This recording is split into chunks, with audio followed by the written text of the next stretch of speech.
Hi, I'm Barry Craig. Coming up next on the Union Label will be a conversation with Wayne Chambers and Jeff Wiggins of the United Steelworkers of America.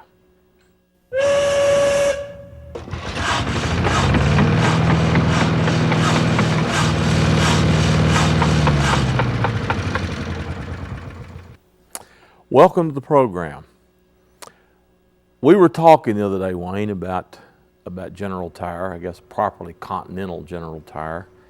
And out on that north parking lot, which used to be filled with cars and trucks, about a 10-acre parking lot, as we speak, it is filled with debris, brush from probably the worst ice storm we've ever had. Going by and seeing that parking lot now, it's been, 2 years since the plant closed altogether? The plant actually shut down the end of February of 2006, so we're going on almost 3 years. And so when you go by and instead of seeing cars and trucks, you see this debris pile, what are your thoughts? Well, living through the ice storm was a pretty good accomplishment, but seeing the damage and everything that left was just devastating to the whole community, the whole area. But as you drive by and you see 20 and 30-foot piles of limbs and debris from the storm on a parking lot that used to be filled with vehicles, men and women going to work and supporting their families, and having a good job with good benefits, and now it's a debris holding area. It's like another nail in the coffin, so to speak, I guess. But life goes on, and the plant has actually been sold, and hopefully there'll be better things to come of it one of these days. But right now, it's kind of in a holding pattern, and the debris is just it's just really bad. And I parked on that parking lot a lot of years. You kind of got in the habit of parking in a certain area, walking in with certain guys or women that you worked with, leaving the plant about the same time every day. And I parked on that north parking lot for a long time. And actually, I took about 3 loads of debris down there myself one Sunday afternoon a few weeks ago. And my first thought when I heard that they would be accepting the limbs and debris down there was, I'm not going to do that. I can't take stuff down there and dump it. But I only live about 2 miles from the plant. And when I loaded up my trailer that day, I thought, well, I'll drive down there and dump it. And the first thought when I pulled in that lot was, I used to park here and used to go to work and make my living. Been a few years ago, but still kind of tugs at your heart, and you remember the people you worked with, the people you parked beside, and it's just been devastating to the whole area. But people move on, and life goes on. So You worked there 38 years altogether? Yes, 38. One of the survivors of the Great Ice Storm was the Rock of Labor on the courthouse square. I noticed that big tree that was next to it was split all 2 pieces, and when the limbs fell, it missed the Rock of Labor. Jeff, tell us about the Rock of Labor and how it got to be where it is. Well, at first we purchased that rock down at the area council several years back for $500, and we thought that that'd be something that we would put down there. And I got the opportunity to get the monument from the State Fed office. That's the State Workers Memorial. Yeah, the Workers Memorial in Frankfort, Kentucky, and I thought that would be really nice. And I thought, I don't like that rock anyway. It's not very pretty. And so we voted at the council, and Wayne spoke up and said he would like to have it for a monument for Local 665. And I tell you, after I seen what they did with the rock, I asked him if I could have it back, and he declined to let me have it back. It's in its final resting place at the courthouse in Mayfield, Kentucky. We had a ceremony. My father-in-law was a member of Local 665 and was an electrician out there. And one of the ones that got hurt by the Continental Tire and General Tire over the insurance that went on there, where they took some of the benefits away from these people. Mm-hmm. But the rock looks great. I wish we had a picture of it so we could show here, but Wayne did a great job on that, Local 665, and thanks to the county judge executive, Tony Smith. Tony Smith. Yeah. Thanks very much to him for letting those guys put that there. And we talked about that's not the final resting place. That's just the beginning for all those guys to take their children and grandchildren and show them what they were a part of during that time. Bringing the Workers Memorial home, that was quite a story, quite a saga. Hardy Williams and Benny Adair, machinists. Can you recall, tell us a little bit about that awful trip that they made? Well, I was in negotiations for Local 9447 at Calvert City, which is Gerdau Maristeel, and I was calling about every time we get a break and say, where y'all at now? And, well, we got it on the trailer. And then next thing I know, they're stuck in outside of Elizabethtown, and they've blown four tires out of 6. And I think we got all new rubber on Benny's trailer before that got back. I think it was just a little bit heavier than he thought it was. And one of the places I believe that they broke down was by a hog barn, and it Yeah. was, and I believe Hardy said he could smell it in his mustache when he got home. you wrote a nice story on that, by the way. I think I remember that. Yeah. But it's in place, and of course, it's the subject of the Workers Memorial Day program every April. And that thing weighed how much? Do you remember? I think it. I don't remember how much it weighed. The guy that ran the crane from Falconite told us how much it weighed. He thought it weighed estimated, but It was a lot. But it was a lot, yeah. And it squatted the trailer down pretty good. It was something that I was going to get for gas and their food going up and down cost me probably about an extra $1,200 to. But if I'd had it shipped down here, it would cost me $5,000. Yeah, So yeah, I something come out a heavy. little cheaper on the end of the deal anyway. Yeah. And I appreciate Hardy and Benny going to get that for us. Now, Local 665 began as the United Rubber Workers, and later it became part of the Steel Workers. Tell us about the merger of these two big industrial unions. The URW, the old United Rubber Workers, was kind of going the way of several of the international unions. Membership was declining, plants were closing, and there was talk about merger with the UAW, United Auto Workers, and that didn't work out. But steel workers were kind of going through some of the same type things that the rubber workers were going through, with some of the steel mills closing in the Pittsburgh area, as a matter of fact. And so it was a pretty good fit for the rubber workers and the steel workers to merge, and then later the aluminum, brick, and glass came in too. So the membership of the steel workers did grow quite a bit through those years, but it was at the expense of some of the other international unions losing membership. And we had the old URW had a colorful history. Pretty independent.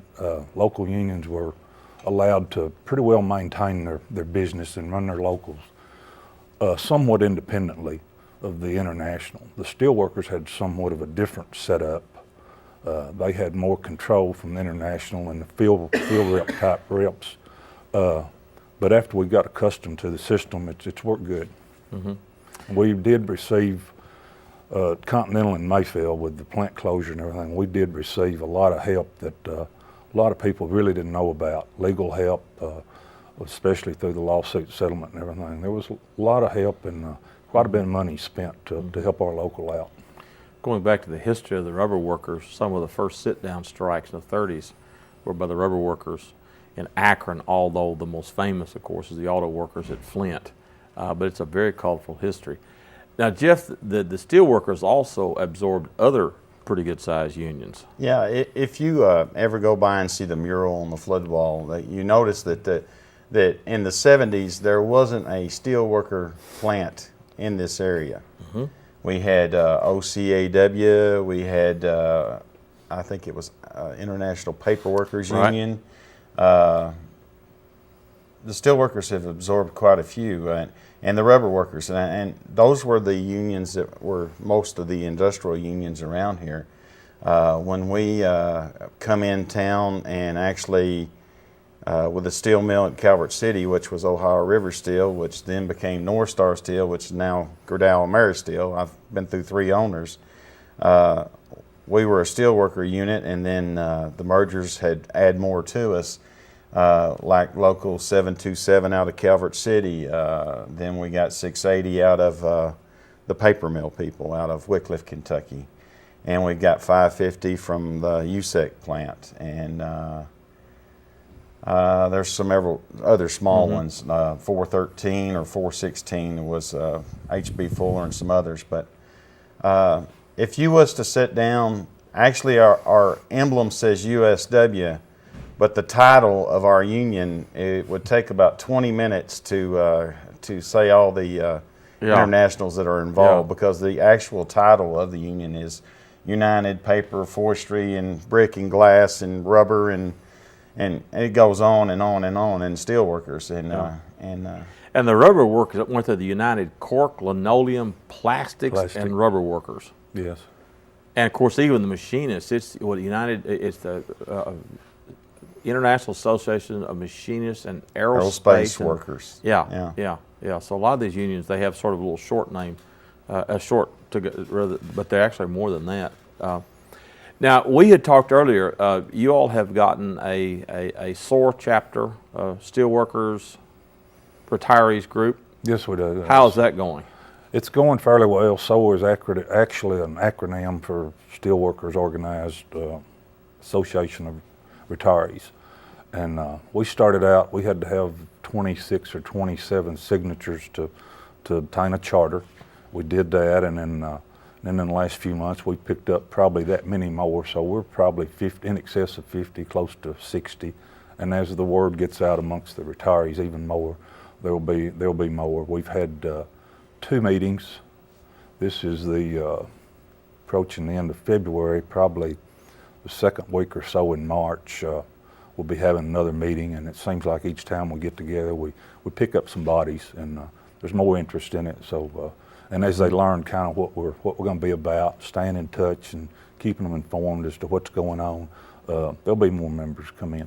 Well, you know, you think you work next to somebody for years and years and years, and all of a sudden the job is gone, and that person is gone. And I think these retiree groups, there's another one here in Paducah, AIM Unite Chapter 22, which was started by garment workers. And of course, anybody can join, just to stay in touch and stay together. You know, people you worked with all those years.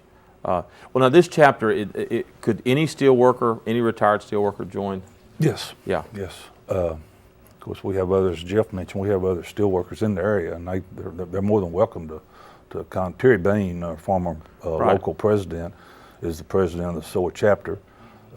I'm vice president. We kind of passed the torch, so to speak, from active to the retiree status now. Kenny Austin is our financial secretary.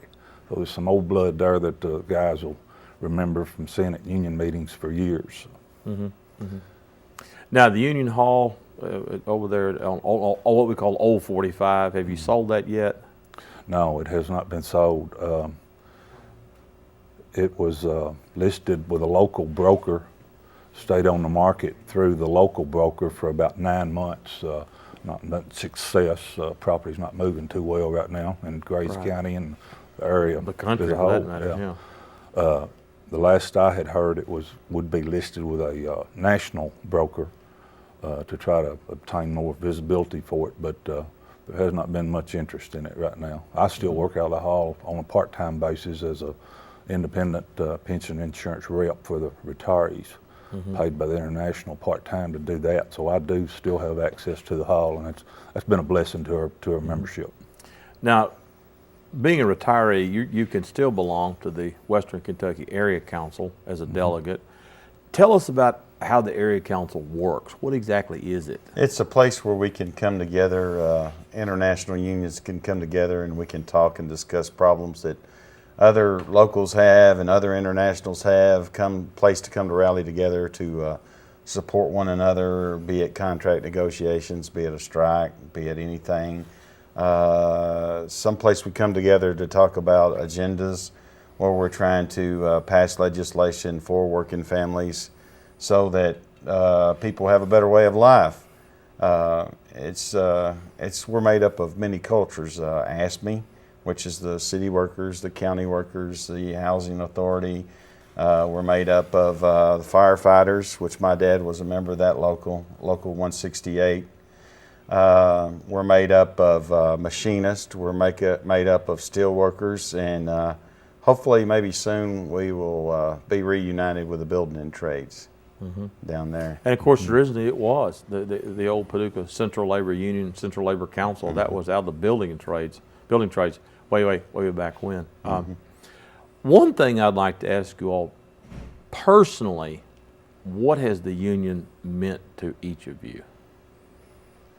Well, to me, it's meant a better way of life for my family. I do union things. My wife calls it my hobby. I quit fishing, I quit hunting, I quit playing golf. I maybe play golf once or twice a year, which I used to play every week. And she calls it my hobby now because a lot of things I do for free gratis. And it's just, to me, the union means to me is a better way of life for people. It's dignity on the job. We don't ask for the big piece of the pie. We're just asking for our fair share.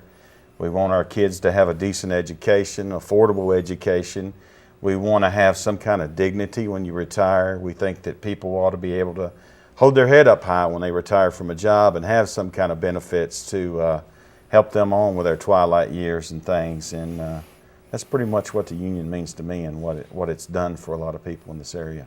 How did you get involved with the area council? Well, Wayne Staff guy was my local union president named Joe Valines, and he asked me one day, he said, your dad is a member of the Western Kentucky Area Council. He said, would you like to be one of our delegates from our local? And I said, sure, I'll try it out. And you were how old then about? I was probably 30. And then the next thing you know, I was, the first election, I was a trustee, and then I've served every year I've been down there. I'm 48 years old now. And every year I've been down there, except for 2 years, I've been on the executive board of the Western Kentucky Area Council. I've been on the state executive board for the last 10 years. I'm on my third term on that. So it's, I've been pretty busy, And of course, me and you both serve on the Jackson House and the Sanders House, which is owned by labor unions, which a lot of people don't know that the Western Kentucky AFL-CIO, the Kentucky State FL-CIO, and the Western Kentucky Building and Trades own the largest building in Paducah, the Jackson House, and we also own the Sanders House down there. And we don't get a penny for it. All we do is just help manage the place. And how many terms have you been president of the council? God, I don't know, 4 or 5? Yeah, 4, probably 4 terms. The last 3 or 4, I've not had anybody run against me. And it's either they've got the right sucker for the job or I'm just waiting on one of these new young guys to step in. And we have got some new young guys stepping into some positions, and that's what it takes to keep the place going. Because I'm getting a little older now, and some of these younger guys need to take on some more responsibility themselves. You know, Barry, in 1968, I graduated high school there in Mayfield, the old Mayfield High School. And at that time, you had about 2 choices. Vietnam was firing up pretty big at the time. You could join the service, or you could take a chance on being drafted, or you could look to employment, and that usually meant moving away from the area. I was fortunate enough that I was hired at the old Continental Tire, and shortly thereafter married and did not have to go into the military, and started a family shortly thereafter. And I was able to provide for my family because of organized labor and because of being a union member. And in the last, which it's been a few years, but I see things going back the other way, where a lot of people accuse the unions of being greedy and the union members of being out for themselves. And yes, we're out for ourselves to a degree, but the greed has twisted to the corporations. It's always been there, but it's more visible now. A Continental Tire leaves a hometown area, a lot of families, a lot of benefits there for people, and that affects not just the people that work there, but the families and the whole community. And they go to, in this case, a Mexico or Brazil, and they bring those tires and those products that are built, and they bring them back into this country, and those products are not built at a lower, or sold at a lower price. They're sold at the same price, or in some cases a higher price. The kids now, and I've got kids and grandkids, and they're not going to have those benefits and those jobs that we were fortunate enough in a lot of cases to get. And it's killing this country. And it's not just organized labor, it's everybody. You now go back to the 1960s, and I graduated from Mayfield High School in 1967. And you know, the young fellows who went to work at the plant went over to build drivers and bought a Plymouth Roadrunner. And the older fellows went out and bought a house, and it boosted the economy of the town. You know, there was a license plate that the state federation used to have called "Union Wages Buy More," and that is the truth. That's what built the middle class in this area. And I know all of us have relatives in the old days who went to Detroit or went to Cleveland or went to Chicago to work, and these plants provided a place where you could stay here and have a good job. Exactly right. And I, like you all, wonder about the future. Where in the world would you work at jobs like that? There's so few left. And before we lost General Tire, there was Ingersoll Rand in Mayfield that's gone. And what's the prognosis, Jeff, for Calvert City? Are those plants still pretty strong as far as you know? Yeah, they're pretty well viable and pretty well going. Like I said, my plants, I've seen the first bar steel roll through that plant. I've been there 25 years. And hopefully I'll get another 20 in there so I'll be able to retire. But a lot of the plants, you know, they keep upgrading. They do a lot of work. The building and trades come in and do a lot of the construction work, and they always are upgrading. You know, that's kind of like the railroad was in Paducah in the area back in the day. The railroad used to be a lifeblood for the city of Paducah, and now Calvert City, there's a lot of people that live in McCracken County and live in this area that work at these plants. And one of my members lives in Dukedom, Tennessee, and just across the border there. But I'm hopeful that things are going to turn around and the economy is going to pick back up and people are going to start getting jobs again.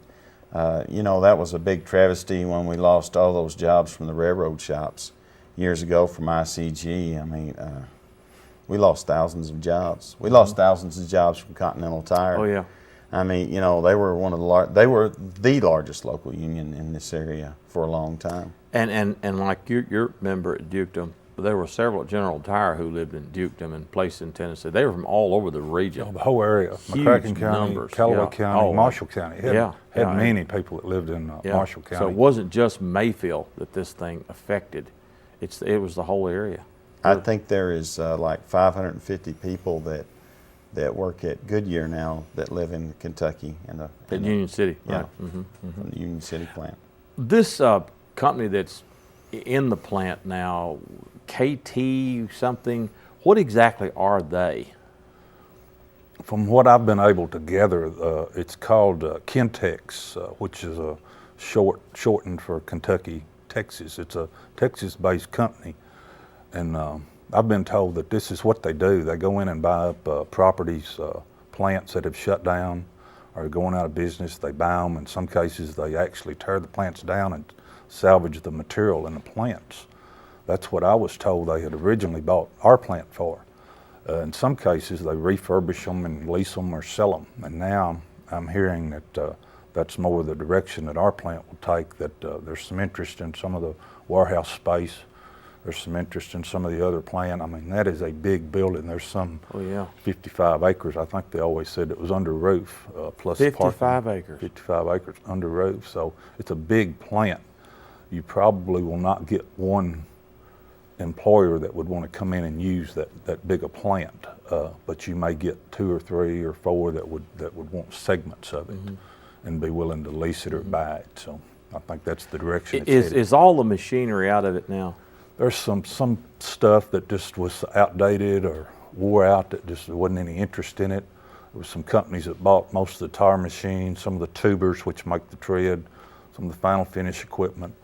There may be some stuff still left in the old Banbury, the front of the plant where you see the pieces of equipment sitting on the roof. Those are big dust collectors and things like that have not been bought. So some of those could be sold just for scrap, but all the equipment's basically out.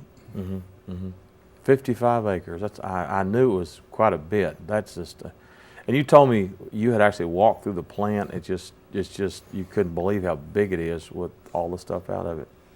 Yeah, you could walk into the front of the plant in one or two places. Of course, there were firewalls that segmented the plant Right. off, but at a few places where there were doors that went from one department to another, you could almost, well, you could stand in certain places in the front of the plant and see to the back, which was the old final finish department in the rear of the plant, and it's just unreal that you could see that. And before with equipment and the people in there, you couldn't do it. Mm-hmm. Mm-hmm. You're working at Lowe's, the home, what do you call it, home furnishing, or Lowe's, the Lowe's store, and you took quite a pay cut to go out there, I guess. Actually, I'm on leave from Lowe's. I had been told by the International back in March of last year that they couldn't keep me on much longer, and I applied for a Lowe's job, and it was something different, and I thought, well, that's something I might be interested in, and actually was fortunate enough to be hired. Worked a short time, and then they asked me to if I'd be willing to serve on the VEBA committee, which was a committee that set our insurance coverage up, and that entailed several trips to Pittsburgh, Pennsylvania. So, but wages at Lowe's are considerably lower than they are at General Tire. oh yes, considerably lower. Non-union jobs. And non-union, and so I'm thankful that I had the job and may have the opportunity to go back when I finish what I'm doing now. Yeah. But it is a lower paying job. It's a retail type job, and a lot of the retail stores are touted when a community announces that they're getting a retail store, and it is jobs, but they are lower paying jobs with usually no benefits. I think the term is called job skidding, when you go from a high-paying job to low-paying job. And you mentioned the railroad shops. I remember when that happened, going in one of the burger places in Paducah, and amongst the teenage kids was this guy in his 50s or 60s flipping burgers. And I thought, this guy probably came from the railroad shops, had this really good union job, good pay, good benefits, and now look where he ends up. And again, I think that's what's, to me, that's so bleak about the future in this area, is where in the world are these good jobs?